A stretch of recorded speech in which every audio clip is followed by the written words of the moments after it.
É uma ex-namorada minha. De escola. Ex-namorada, sai fora, Eu vi cara. uma foto dela, velho. Tipo assim, sabe quando é aquele lapso de memória? Cara, lembra por que você terminou? Cara. Porque eu era uma criança. Tinha 13 anos. Então, continua assim, esquece. Ex-namorada, nem carro velho. Nem carro já foi seu. Cara, Paulo ensina, não Paulo. Paulo ensina. Outro Paulo. Tipo, esquecendo-me das coisas que para trás ficam. Cara, esse todo fez bom. E avançando para as que estão adiante. Agora vocês fizeram todo uma linha. A doutrina da Vila Anda, Paulina. Eu lembrei de Malaquias 1, 6 a 10. Trazem todos os dias, né? Malaquias pra mim não serve pra Não. Vocês são muito sérios hoje. A gente vai comer. Ele tá querendo beber, o dia inteiro. Meus Hélio pais tá estão com fome. comendo pizza agora, eu tô aqui com vocês. Então, E o Paulo tá vomitando o dia inteiro hoje. ele vai vomitar durante a gravação. Você beijou sua namorada hoje? Não. Ah, que bom. Gente, adoração. Vira-se pra gente. Cara, o colega meu foi o seguinte, ontem fizemos um negócio na casa do meu sogro, uma picanha invertida. Como? Picanha invertida. Só que aí eu fui pra casa do colega meu à noite, fui fazer uma carne assada lá, me chamou. Chegou lá, o cara, a faca tá muito amolada e cortou o dedo dele. Nisso cortou o dedo, mas cortou aqui, ó, pena junto. Nisso cortou, ele quis atrapalhar a festa. Foi também eu, minha namorada, a namorada dele e meu irmão, a namorada dele. Fomos pra debaixo, ele foi colocar o dedo debaixo dela, em vez de estancar, como foi estancar, não, ele deixou. Depois de 4 minutos, esgotou. o cara vai ficando branco, eu só vi ele gritando na namorada dele. A namorada dele chegou, ele até brincou, você morresse, você é um viúva rica, né? De repente o cara desmaia, bate a cabeça no fogão que desmaia, porque estava branco. Ele levanta, ele não lembra o que aconteceu, foi para no hospital. Aí, você naquela pressão toda, dirigindo o carro, ai meu Deus, vamos aqui então. Aí cheguei em casa, né? Quando tudo deu certo, cheguei em casa, você estava aqui de comida. Aquela pressão toda. Acabou de comer, Moço, só foi. Eu pensei, o cara tá com dengue. O cara tá passando mal. E meu filho depois da Cara, dele fica ruim no tempo. É sério o negócio, não comer demais. É isso Você que tem, dá. graças a Deus. Tá vendo? Gula. Pecado capital. Tá vendo? Terapia. Fica pecando. Olha aí, pecado capital. O salário do pecado é o vômito. A Bíblia fala, voltará o cão ao seu vômito? Aí ó, irmão. Aí ó. Nossa! Aí, ó. Que demais! Vê como é que distorce os paranauê bíblicos? É assim, cara. A gente ensina aqui também. Quer distorcer? Aqui com a gente.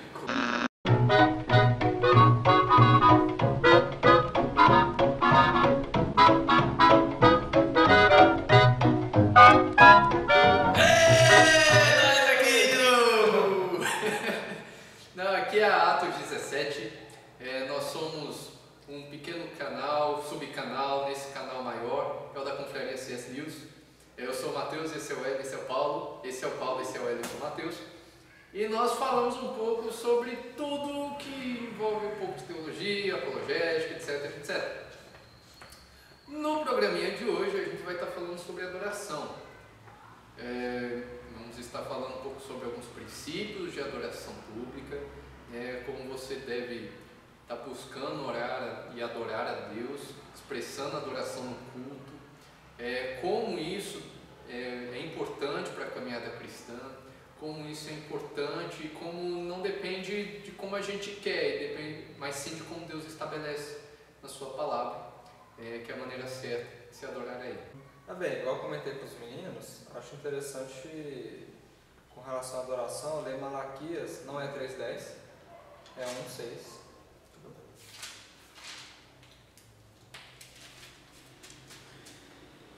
O filho honra o pai e o servo ao seu senhor. Se eu sou o pai, onde está a minha honra? E se eu sou o Senhor, onde está o respeito comigo? Diz o Senhor dos Exércitos a vós outros, ó sacerdotes que desprezais o meu nome. Vós dizeis, em que desprezamos nós o teu nome? Ofereceis sobre o meu altar pão imundo e ainda perguntais, em que te havemos profanado? Nisto que pensais, a mesa do Senhor é desprezível.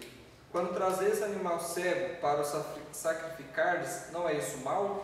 E quando trazeis o coxo ou enfermo, não é isso mal? Ora, apresenta-o ao teu governador. Acaso terá ele agrado de ti e te será favorável? Diz o Senhor dos Exércitos. Agora, pois, suplicai o favor de Deus, que nos conceda a sua graça. Mas, com tais ofertas em vossas mãos, aceitará ele a vossa pessoa? Diz o Senhor dos Exércitos. Tomara houvesse entre vós quem feche as portas para que não acendesseis debalde o fogo no meu altar. Eu não tenho prazer em vós, diz o Senhor dos Exércitos, nem aceitarei da vossa mão a oferta. Comentei com eles que é interessante porque isso aqui é um reflexo da adoração a Deus no Antigo Testamento, que era o sacrificar. E Deus disse: se for fazer mal feito, melhor que não faça. Fecha as portas do templo. E, enfim, o que eu queria dizer é isso.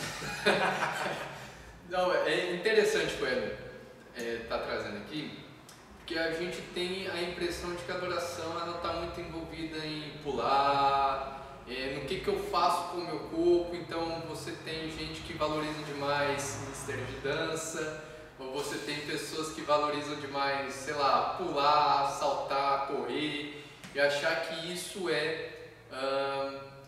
você está cumprindo o seu papel como adorador. O próprio louvor também, tem gente que supervaloriza. Sim, e tem aquela coisa de gerar uma emoção e comoção, até mesmo os ministros de louvor fazem isso, né? Às vezes procuram gerar um sentimentalismo nas pessoas que estão ali na comunidade, né?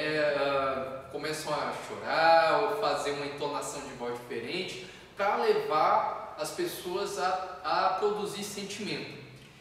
Isso não quer dizer necessariamente que essa adoração é uma adoração aceitável a Deus. Nós temos aqui dois casos, um em Isaías, no livro de Isaías, capítulo 29, verso 13, que também é uma passagem que Jesus vai estar falando no Novo Testamento. Ele vai dizer o seguinte: por isso o Senhor diz, esse povo se aproxima de mim e me honra com os lábios e com a boca, mas o coração deles está longe de mim. O seu temor para comigo consiste em mandamentos de homens aprendidos de forma mecânica. Continuando também em Ezequiel 33, 31, a palavra do Senhor vai dizer: eles vêm a ti, como o povo costuma fazer. Ou seja, é um costume, né? É um costume ir à igreja no domingo, é um costume ir aos cultos. Eles vêm a ti como o povo costuma fazer, e se assentam diante de ti, para ouvir as tuas palavras, mas não as praticam, pois professam muito amor com a boca, mas o seu coração busca o lucro. Muitas vezes a pessoa está dentro da igreja e está dizendo: Senhor, eu te amo, eu te adoro, eu te exalto, tu és tudo para mim, mas o coração dessa pessoa e a mente dela não está em Deus. Está voando sobre o emprego, está voando sobre os pecados do passado, os pecados do futuro que ainda vai fazer. O coração dessa pessoa está em qualquer outro lugar, menos em Deus. Deus não está sendo ali o centro da adoração. E olhando as Escrituras, por exemplo, nesse caso, nós vemos que ele não se importa com a aparência. Em 1 Samuel você vai ter Deus dizendo: olha, o homem vê a aparência, mas Deus vê o coração. Nós, quando estamos adorando, nós temos de ter consciência, então, primeiramente, que nós não estamos adorando a qualquer tipo de Deus, e nós não é algo que a gente possa fazer da boca para fora. Nós estamos adorando um Deus que é Espírito e que procura aqueles que adoram o Espírito em verdade. Então esse Deus, ele sonda e vê os corações, ele vê no mais profundo do nosso ser. Uma adoração falsa, ela simplesmente não tem efeito algum. Pior, é a hipocrisia. Outro problema na adoração que as pessoas tendem a focalizar é na questão, como já tocamos, na questão do louvor, na questão que falam assim também: nossa, é para Deus, então tudo vale. Não é bem assim. É para Deus, mas e aí eu não vou usar aquele texto maldito, vamos fazer uma opção relaxadamente, não. Mas vamos falar sério, é para Deus, gente, não é brincadeira. Se Deus, a gente às vezes coloca Deus como aquele que perdoa tudo e tal, e que ele vai entender, não, faz o seu melhor. Não significa que às vezes o seu melhor não vai ser o ápice perto de outras pessoas, mas é o seu melhor. A diferença está aí. Outra coisa também que eu gostaria de aproveitar esse tema e falar sobre adoração é: você que toca no louvor, você não é levita. As treta. Você não é levita. Você não é da tribo de Levi, pelo amor de Deus. porque não é da tribo de Levi. E outra coisa, o Novo Testamento nem toca mais na questão do novo convertido como levita. Você faz sacrifícios, cara, você não está responsável lá pelo sacrifício. Você vai matar o animal e abrir ele e tirar as tripas. E outra coisa, na Bíblia chama a gente sacerdote, segundo a ordem de Cristo, que era a segunda ordem de Melquisedeque, ou seja, não tem nada a ver mais com aquela ritualística que passou. Então para com isso. Ai, nós somos levitas do Senhor. Não! Sim! E levita também limpava o templo. Levita fazia um monte de outras coisas que você provavelmente não faz. Aí vai ter que dispensar os faxineiros. Então, vamos deixar isso bem claro. Você não é levita. Você poderia falar, não, sou sacerdote de Cristo. Beleza, ele te chamou e tal, para ser sacerdócio. Mas levita, não. Não. E é interessante o que o Paulo está falando, porque não é algo de qualquer jeito. A gente indo mesmo para os textos do Novo Testamento, por exemplo, você tem Hebreus 12, 28. O autor aos Hebreus ele vai estar dizendo o seguinte: por isso, recebendo um reino inabalável, sejamos gratos, e dessa forma adoremos a Deus, de forma que lhe seja agradável, com reverência e temor. Pois o nosso Deus é fogo que consome, ou em outras traduções é fogo consumidor. Então não é algo de qualquer jeito, Nós estamos adorando um Deus que é amor, mas é santo e é justo. Vamos ver uma observação? Sabe aquela música? Fogo consumidor. Não conheço. Venha ser em nós. Vocês estão doidos em cantar isso? Fogo consumidor, está falando aqui que nosso Deus é fogo consumidor. Se ele vir, ele queima você e te mata. Resumindo, o texto aqui está falando sobre a gente ter temor. Você ter uma reverência e respeito, porque Deus, ele é juízo, ele é fogo. Outra coisa que a gente tem que falar sobre adoração e que parece ser esquecido: adoração está relacionada ao conhecimento de Deus. A saúde da adoração está estritamente relacionada com o conhecimento de Deus, e conhecimento de Deus é teologia. Então, uma teologia fraca e rasa produz uma adoração fraca e rasa. Uma adoração fraca e rasa não é adoração. Você pode ter, por exemplo, o ensino aqui de João 4:22. Em João 4:22, uma crítica aos samaritanos, você tem a palavra de Deus dizendo: a vós adorais o que não conheceis. Isso era uma crítica que estava ali sendo feita, E um exemplo para a gente de como isso deve ser feito e bem feito é o Cântico de Maria, que está lá registrado em Lucas 1. Maria, em Lucas 1, ela vai fazer afirmações em relação a Deus, como por exemplo que Ele é santo.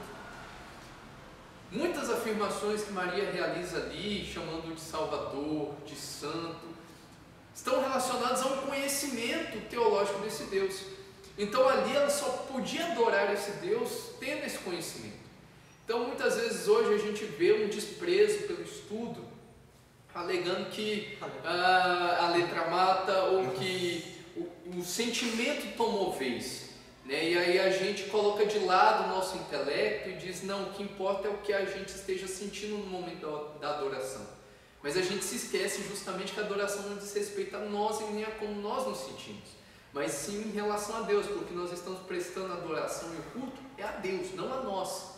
Então, uma ideia errada sobre Deus, uma má teologia, porque todos nós, querendo ou não, somos teólogos, todos nós apresentamos afirmações a respeito de Deus, da Bíblia, do Evangelho, o que quer que seja. Até mesmo quando a gente diz teologia é algo ruim, você está fazendo uma afirmação teológica. Então não importa no fim das contas se somos teólogos ou não, mas se nós somos bons ou maus teólogos. E John Stott, ele fala nos seus livros, no livro de Tito, nos últimos capítulos, a mensagem de Tito, ele diz o seguinte: sabe por que hoje nós temos uma teologia fraca, um povo fraco, um povo que não conhece? Porque hoje não há preparação dos próprios líderes desse povo.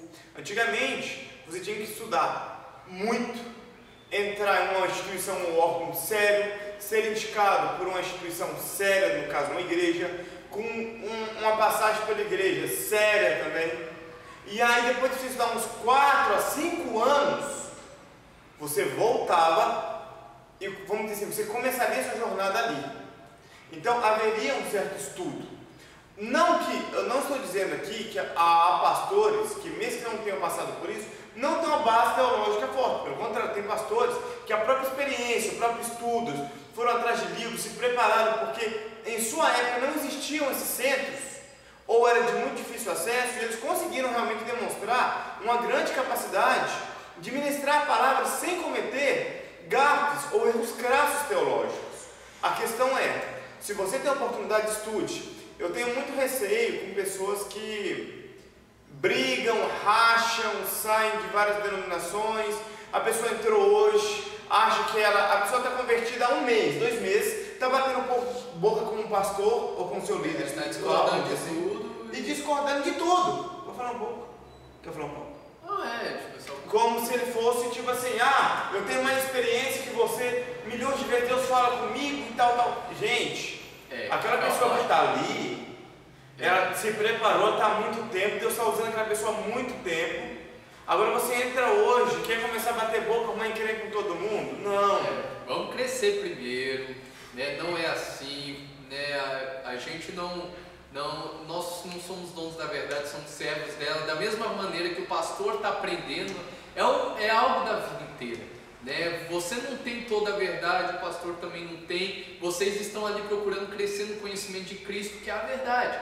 Então, vamos ter um pouco mais de humildade também nesse caso, né? De saber tratar, saber lidar, né? Conversar, sentar, não, pastor, tal, mas por que isso é isso? Tal, saber tratar com respeito, não é porque você discorda de um ponto ou de outro que não, tá tudo errado e tal. Não, você está sendo menino, você está sendo moleque. E outra coisa, eu vou dar agora um elogio a outra religião que nós deveríamos aprender com ela. A questão do espiritismo. Os espíritas, eles leem muito, fundamentam muitas das coisas que eles falam. Enquanto nós cristãos hoje temos uma boa literatura, temos editoras sérias, editoras de qualidade, eu posso citar a editora Fiel, que é de ótima qualidade, que explica o que está escrito na Bíblia em vários livros, com autores sérios. Agora você, infelizmente, às vezes fica preso só à escritura, não está entendendo nada do que você está lendo. Entenda, a gente não está dizendo aqui que somente a escritura não basta, não. Entendeu? Agora a gente está dizendo que é necessário um cuidado, porque se você vai... A maioria das heresias que surgiram de gente que leu a escritura, ignorando todo o contexto da tradição da igreja, da tradição teológica, das verdades fundamentais da nossa fé. Por exemplo, os primeiros concílios, então, os 4 primeiros concílios que falam da natureza de Deus, da natureza de Cristo, da natureza do Espírito Santo, da natureza da igreja. Então, gente que faz uma lida superficial, errada das escrituras, já sai falando, não, Deus é um, então ele é unitário. Jesus é uma criação de Deus, né? Ele foi criado e não foi gerado. Né? E aí tem gente que começa a afirmar todo tipo de doideira, porque está desconsiderando. Né? Mas agora, a Bíblia ela é suficiente para te mostrar as verdades com relação à salvação. Então, com relação à salvação, qualquer pessoa lendo a Bíblia, né, consegue entender que Cristo Jesus é a resposta, que Cristo Jesus é o... Agora, há temas mais profundos que demandam sim um estudo sério. A gente vê isso na Bíblia quando Filipe encontra um eunuco no meio do caminho. O eunuco lia o livro de Isaías, mas não entendia o que estava lá. Aí Filipe, Deus manda ele correr ao lado da carruagem. Filipe pergunta, entende o que lês? Ele fala, como eu posso entender se ninguém me explica? Então ele sobe. Então, a questão é, a Bíblia, procura uma Bíblia séria, procure livros bons no que está falando. A igreja de Bereia, Paulo a elogia, porque diferente das outras, ela certificava se aquilo que o próprio líder espiritual dela estava falando condizia com as escrituras. Por que eu estou falando isso? Agora nós acabamos de falar que deve respeitar a autoridade, mas se ela foge da Bíblia, respeite a Bíblia.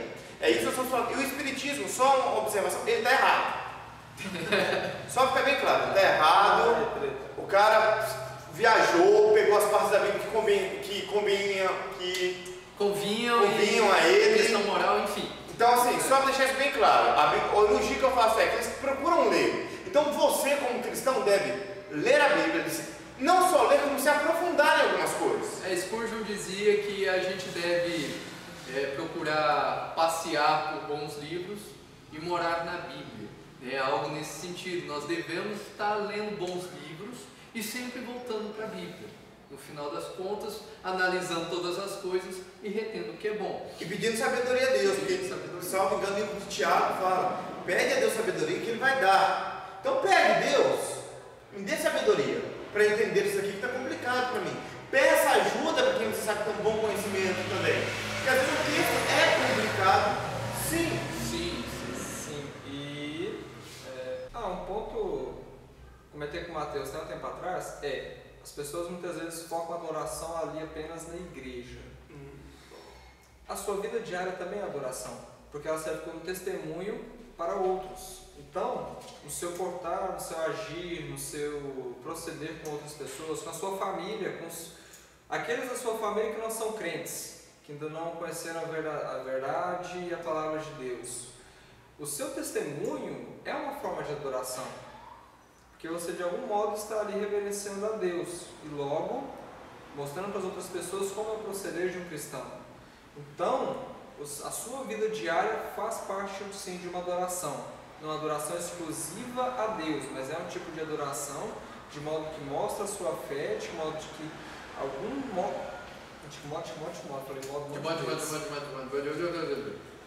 você vai acabar ser rei de glória a Deus. A Deus, sim.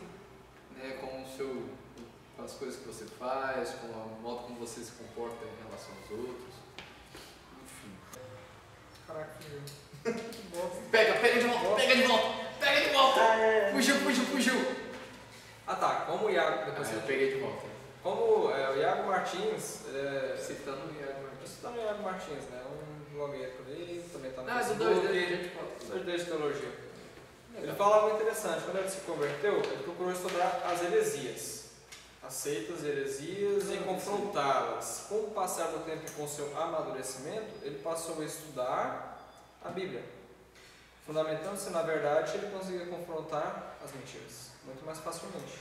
Por quê? E aí o que isso pode estar ajudando na adoração? Porque mais um princípio importante é entender qual é o objeto da nossa adoração, e isso tem que estar bem definido. Né? Quem é o objeto? Né? Você tem em Mateus 4:10, Jesus... Mateus 4, nossa! 4:10, Jesus, ele falando algo, quando ele está ali sendo tentado por Satanás, ele cita um texto de Deuteronômio 6:13, que é: o Senhor teu Deus adorarás e somente a Ele prestarás culto. Então isso implica uma exclusividade no culto. Deus é digno de todo louvor e de toda adoração. Não Maria, não qualquer outro santo da história da igreja, mesmo pessoas que foram usadas por Deus, como inclusive nós protestantes reconhecemos, como Agostinho, ou mesmo Francisco de Assis e vários outros, né? Mesmo esses, eles são dignos de alguma honra, de respeito, mas eles não merecem glória e eles não são dignos de culto. Muito menos e menos ainda intermediários. Né? Então, eles foram homens que serviram ao propósito de Deus nessa terra. E eles mesmos não se consideravam santos. Isso é um erro da igreja devido à política dentro da igreja católica, para que estava perdendo fiéis, então canonizava essas pessoas para que os fiéis ficassem presos a elas e gerava economia. Tanto que Francisco de Assis, ao morrer, eles estavam decidindo qual local seria o local onde seria enterrado, porque vinham muitos peregrinos para visitar o túmulo. Então eles mesmos Agostinho, Francisco, Aquino e etc., não se viam como santos, viam apenas como servos. Só que aí, com uma politicagem, e a gente vê isso no nosso meio hoje, seja no meio gospel, seja no meio gospel da música, seja no meio de preletores famosos no meio do nosso país, seja no meio de falsos apóstolos aí, e aí vai. Não, a verdade é essa. Nós temos que parar de ter uma fé leitinho, vamos começar a comer carne. Justamente, Paulo já falava na Bíblia, olha, vocês deviam estar comendo carne, estão bebendo leite. Está na hora de você começar a se questionar, falar, peraí, esse negócio está certo, está errado. Tem muita coisa que você já viu que está errado. Que você se confronta, você fica, poxa, mas eu li diferente na Bíblia. E aí você fica, tá, mas entre a Bíblia e o pastor, o apóstolo, sei lá, quem que eu vou ouvir? Dá a tela azul do Windows, você vai sabe? Tipo, é erro. É erro. E o argumento é sempre o mesmo, argumento de autoridade. Mas ele é autoridade sobre mim. E se você sai de lá e questiona ele, irmão, você é um rebelde. Você está tocando um giro. Para com isso. Essa pessoa é que não está sabendo te instruir. Essa pessoa que tem que ter um reencontro com Cristo. Mas como eu disse, como Pedro fala, tudo com amor. Chega, pastor, a Bíblia diz isso, eu está falando, você não está entendendo, me explica. Às vezes a colocação que ele fez, você não entendeu durante a mensagem. Ele vai explicar, não, irmão, você tem que estar certo nisso. A questão é que eu fiz uma analogia a isso. Ah, beleza. Ou se ele vê que está errado e for um homem piedoso, um cristão de fato, né, alguém que está procurando seguir a Cristo, ele vai falar, não, de fato, irmão, eu acredito que eu posso ter errado aqui, eu vou estar procurando consertar. Que é uma atitude muito digna. Tem que elogiar uma pessoa que faz isso. Agora a questão, nós estamos falando o seguinte, não é se levantar contra o pastor, não é se levantar contra a autoridade, até porque nós não somos pastores, não estamos lá puxando. Tocar uma igreja não é fácil, levar uma igreja. Então, mas nós estamos falando para você acorda, tira esse véu da cara. Justamente. O ponto ali do intermediário e tal leva a mais um princípio, né, que é a mediação de Jesus Cristo. Nós tratamos de um Deus que é amor, mas que é santo e justo. Então não é possível nos apresentarmos a Ele sem a mediação de Jesus Cristo.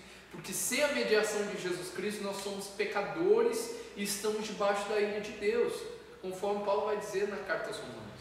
Então, o autor de Hebreus 7,25, ele vai estar dizendo que os cristãos, eles se achegam a Deus por meio de Cristo. Quando Cristo, essa é até uma frase muito famosa dele, eu sou o caminho, a verdade e a vida. Ninguém vem ao Pai senão por mim. Normalmente essa segunda parte é omitida, Só que as pessoas costumam falar, mas eu sou o caminho, a verdade e a vida, porque a segunda parte é exclusivista e pega mal, falar não, que ninguém vai a Deus senão por Jesus. Mas é isso que ele diz. Sim. E você não pode aceitar uma parte e rejeitar a outra. E ele não é um caminho, ele é o caminho, o único caminho, a única verdade e a única vida. E ninguém vem ao Pai senão por ele. Olha, pelos seus atos, para você chegar a Deus pelos seus atos, posso colocar Hitler e a Madre Teresa de Calcutá, que para Deus os dois são no mesmo saco. A questão é que não é por mérito, é Cristo que te salva, é por Ele. Isso tem que ficar muito claro em sua fé, em sua consciência, em seu coração. E isso é o grande diferencial, é a base do cristianismo. Então, gente, eu acho que é isso, A gente falou aqui alguns princípios legais, algumas coisas boas para você estar trabalhando aí, refletindo, pegando, a gente citou trechos aqui da Bíblia, então você pode pegar aí e ir procurando aí, lendo em casa, fazendo uma reflexão, refletindo, porque a gente incentivou você a criticar e refletir, então critique e reflita também sobre o que falamos agora. Escreva para nós aqui embaixo. A gente tem um link aqui com e-mail, com página no Facebook. Nós iremos responder, podemos demorar uma semana, mas iremos responder a todos. Agora mande sua dúvida, mande seu e-mail, entre em contato conosco. É muito interessante isso. Então, tchau.